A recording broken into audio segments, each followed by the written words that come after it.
it's fascinating the way that authority tries to persuade us that things that aren't pleasant to do are pleasant to do by means of jolly songs and so on. On this subject of enthusing the soldier, Tom Lehrer has been doing a little bit of investigation. Tom? Let's see, last year was the 100th anniversary of the Civil War, the 50th anniversary of World War I beginning, and 20th anniversary of the end of World War II. So all in all, it was a very good year for the war buffs. And a number of records came out and television specials capitalizing on all this nostalgia that people seem to feel, with particular emphasis on the songs of the various wars. I don't know if you remember a song that was popular in World War II. It was my favorite World War II song. It was called A Hubba Hubba Hubba. It was recorded by Perry Como in 1945 and sold well over 1 million copies. And it was about a flyer who was just getting out of the American Air Force at the end of the war. And after the immortal line, "It was mighty smoky over Tokyo," came what I think is my favorite quatrain in all of war song literature. I'm not making this up, by the way. I have the record at home to prove it. Maybe some of you do, too. The bridge of the song goes, "A friend of mine in a B-29 dropped another load for luck. As he flew away, he was heard to say, 'A hubba, hubba, hubba, yuck, yuck.'"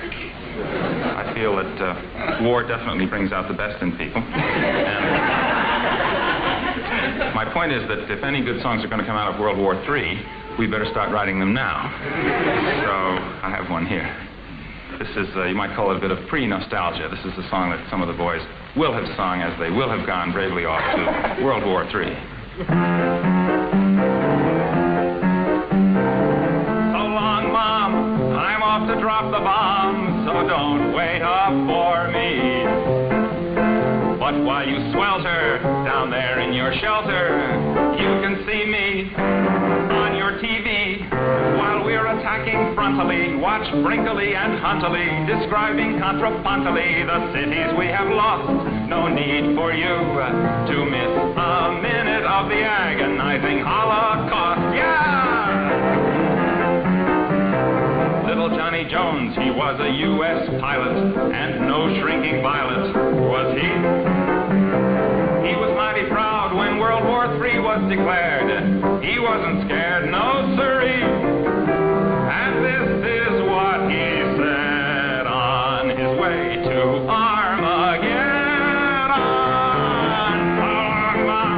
I'm off to drop the bomb, so don't wait up for me. But though I may roam, I'll come back to my home, although it may be a pile of debris. Remember, Mommy, I'm off to get a commie, so send me a salami and try to smile somehow. I'll look for you when the war is over, an hour and a half from now.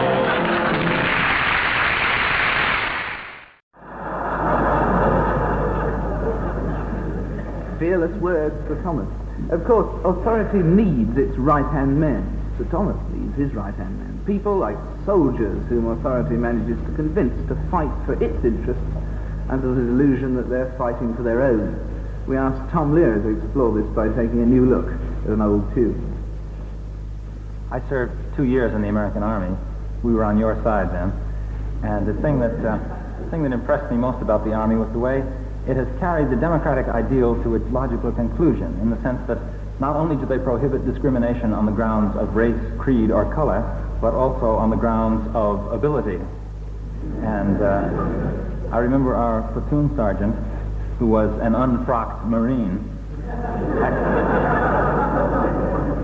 Actually, the change of service had come as quite a blow to him, because it meant that he had to memorize a new serial number, which took up most of his time. He used to give us inspirational talks, and even today there are songs designed to inspire pride in the uniform. A man needs someone he can kick, and vice versa too. And if you like that sort of thing, the Army's made for you. So no wonder many a young recruit finds the customs quaint and the costumes cute, and girding his remaining loins up, joins up. Now Al joined up to do his part, defending you and me. He wants to fight and bleed and kill and die for liberty. With the hell of war he's come to grips, sweeping up the filter tips. It makes a fellow proud to be a soldier. Now Peter was the nicest boy his mother had ever seen. He never even stabbed a cop till he was 17. A flick knife can be fun, you bet, but it can't compare with a bayonet, which makes a fella proud to be a soldier. After Johnny got through basic training, he was a soldier through and through. When he was done, its effects were so well rooted that the next day he saluted a traffic warden, a postman, and a nun.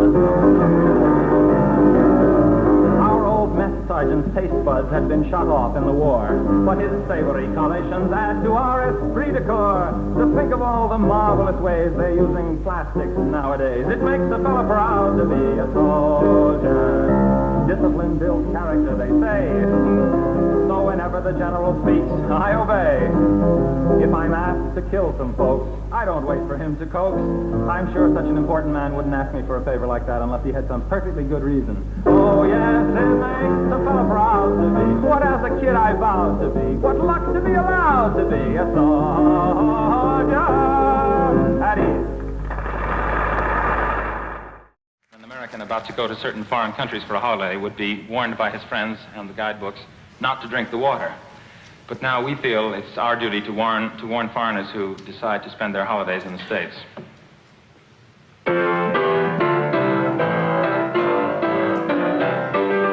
If you visit American City, you will find it very pretty. Just two things of which you must beware. Don't drink the water and don't breathe the air. Pollution, pollution, you can use the latest toothpaste and then rinse your mouth with industrial waste. Just go out for a breath of air and you'll be ready for Medicare. The city streets are really quite a thrill. If the hoods don't get you, the monoxide will. Pollution, pollution, wear a gas mask and a veil. Then you can breathe, long as you don't inhale.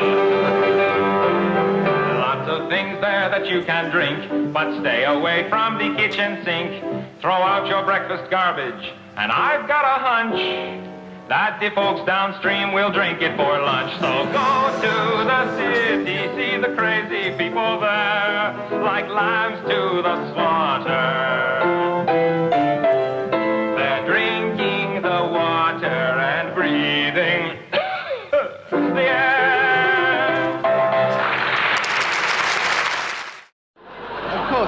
Of course, some people enjoy fairly sinful things and then try and give some sort of highfalutin reasons for doing so. Tom Lehrer feels that you should be honest and make a clean breast of it. I'd like to say a few words about pornography. I'm for it. The courts in America are currently hearing many cases involving this issue, but unfortunately, the lawyers for the defense in these cases have to argue on the basis of freedom of speech or redeeming literary merit or something like that. But these issues are really irrelevant. I don't read dirty books to exercise my freedoms or because of their literary merit. I read them because they're fun. That's all there is to it. But you can't get up in court and say that, I suppose. Anyway, here's a song about it. Smut! Give me smut and nothing but. A dirty novel I can't shut if it's uncut and unsubtle. I've never quibbled.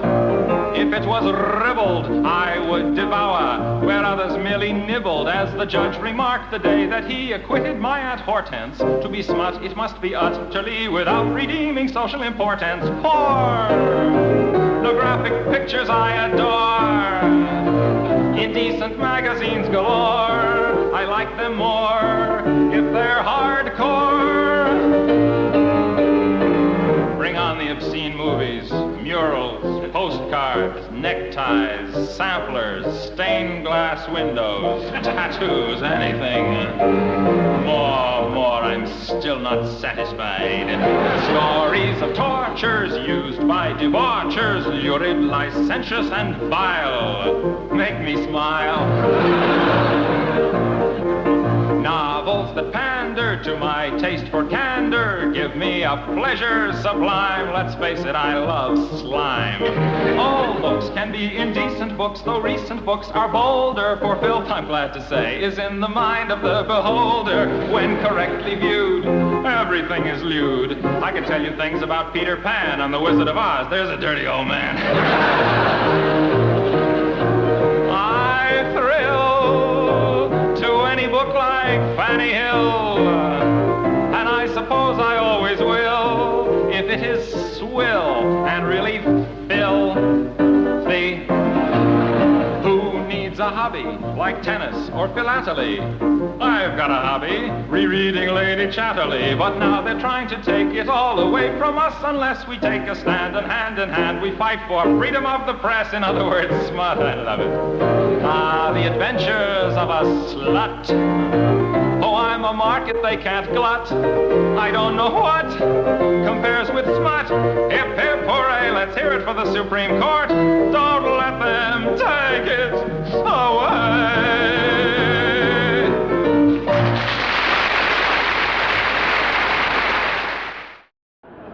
In America, they have the same problem of helping a society to live together, though, as Tom Lehrer has discovered, the measures they take to put things right is slightly different. It's typically American for them to find a different method. Over to Tom Lehrer. As you may know, in the States, 1 week of every year is designated officially as National Brotherhood Week. I'm sure we all agree that we ought to love one another, and I know there are people in the world who do not love their fellow human beings, and I hate people like that. Here's a song about National Brotherhood Week. All the white folks hate the black folks, and the black folks hate the white folks. To hate all but the right folks is an old established rule, but during National Brotherhood Week, National Brotherhood Week, Lena Horne and Sheriff Clark are dancing cheek to cheek. It's fun to eulogize the people you despise, as long as you don't let them in your school. Oh, the poor folks hate the rich folks, and the rich folks hate the poor folks. All of my folks hate all of your folks. It's American as apple pie. But during National Brotherhood Week, National Brotherhood Week, New Yorkers love the Puerto Ricans 'cause it's very chic. Step up and shake the hand of someone you can't stand. You can tolerate him if you try. Oh, the Protestants hate the Catholics, and the Catholics hate the Protestants, and the Hindus hate the Muslims, and everybody hates the Jews. But during National Brotherhood Week, National Brotherhood Week, it's national, everyone smile at one another. Hood week, be nice to people who are inferior to you. It's only for a week, so have no fear. Be grateful that it doesn't last all year.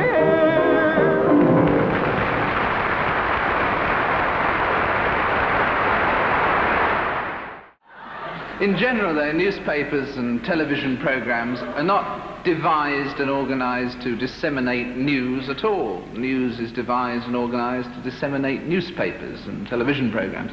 And as we said, it becomes very easy for the news that really matters, that really affects us, to pass by scarcely noticed.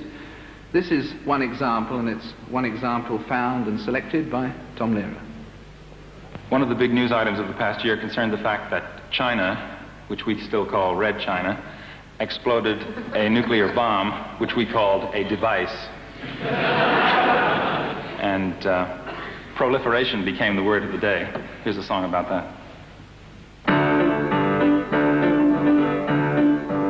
It all began with the United States and Britain, as you may recall. First we got the bomb, and that was good, because we love peace and motherhood. Then Russia got the bomb, but that's okay, because the balance of power is maintained that way. Who's next? France got the bomb, but don't you grieve, because they're on our side, I believe. China got the bomb, but have no fears. They can't wipe us out for at least 5 years. Who's next? Then Indonesia claimed that they were gonna get one any day. South Africa wants two, that's right. One for the black and one for the white. Egypt's gonna get one too, just to use on you know who. So wants one in self-defense. The Lord's our shepherd, says the psalm, but just in case, we better get a bomb.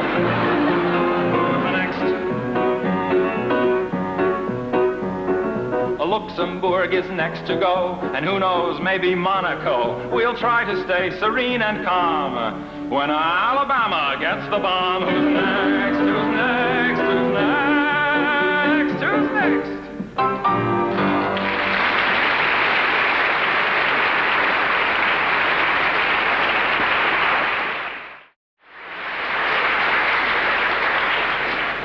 Tom Lehrer, of course, is a lecturer at Harvard, so we felt that he should impart some education to us tonight. It was a news item coupled with one of the children's remarks at the beginning of the show that triggered him off. So, lecturer Lehrer. I don't know why it is, but people in London invariably take me for an American. And they come up to me and they say either one of two things. Either they say, get out of Vietnam, or they ask, tell me, how do you Americans manage with your ridiculous decimal currency? Well, I'd like to take this opportunity of assuring you that the decimal system is really much simpler. In fact, we have a saying about your money, penny wise, the pound is foolish. It's one of those sayings that hardly anyone says. But tonight, as a sort of hands across the sea gesture, I'd like to explain how easy it will be for you to get used to decimal currency. Supposing you are purchasing a certain item, the price of which is now 6 shillings and 5 pence. 6 and 5. Now, this is how you would convert it. Now, 5 pence is 5/12ths of a shilling, and shilling, of course, is 5/100ths of a pound. So 5 pence then is 2 cents plus a 1/12 of a cent. But of course, there's no such thing as a 1/12 of a cent, so you call it 2 cents, and already you've made a profit. Now, 6 shillings are 30/100ths of a pound, and you add the 2 cents and get 32 cents, and you look for a 32-cent piece. But of course, there's no such thing as a 32-cent piece, so you give him a 50-cent piece and hope for the best. So he gives you 18 cents in change, but what you want to know is, how much is that in real money, right? Well, as anybody with a master's degree in maths can tell you, if a shilling is 5% of a pound, then it's 500% of a cent, and so percent is 5 times as much as per shilling. Isn't that thrilling? So how many shillings in 18 cents? Why, 3, of course, with 3 cents over, and that's 3/5 of a shilling, or 36/5 of a penny, which is 7 pence, and a 1/5 of a penny. But of course, there's no such thing as a 1/5 of a penny, so you call it 7 pence, and there goes the profit you made before, and it serves you right, you greedy thing. Now, I can see by your faces that I've made my point, and that pleases me, because tonight was a sort of educational experiment, using you as 105-cent pigs.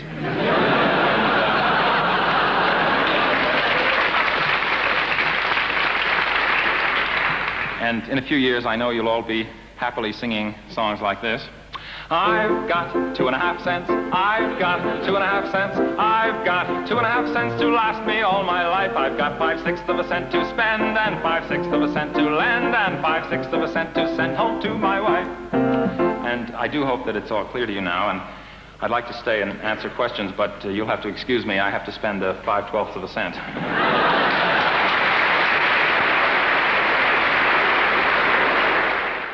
One familiar type of love song is the type in which the fellow tells the girl that although the years ahead will almost certainly destroy every vestige of her already dubious charms, that nonetheless his love for her will shine on forever through the years, you know. Another example of stark realism in the popular song. This particular example is called When You Are Old and Gray. Since I still appreciate you, let's find love while we may, because I know I'll hate you when you are old and gray. So say you love me here and now, I'll make the most of that. Say you love and trust me, for I know you'll disgust me when you're old and getting fat. An awful debility, a lessened utility, a loss of mobility is a strong possibility. In all probability, I'll lose my virility, and you your fertility and desirability. And this liability of total sterility will lead to hostility and a sense of futility. So let's act with agility while we still have facility, for we'll soon reach senility and lose the ability. Your teeth will start to go, dear, your waist will start to spread.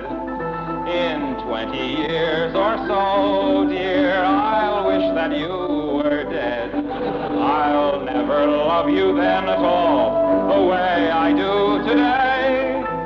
So please remember, when I leave in December, I told you so in May.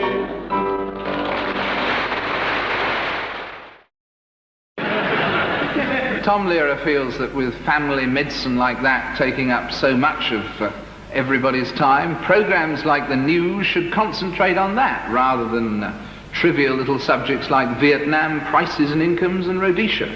And perhaps he's right.